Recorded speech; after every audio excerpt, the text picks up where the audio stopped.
Archangel Ariel says,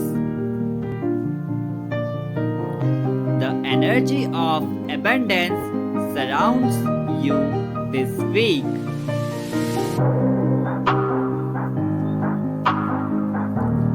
Allow me to assist you in clearing any outdated thoughts and beliefs.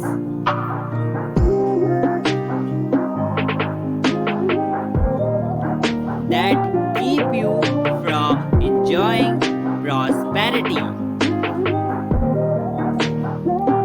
Affirm that you are worthy and deserving of the very best in life,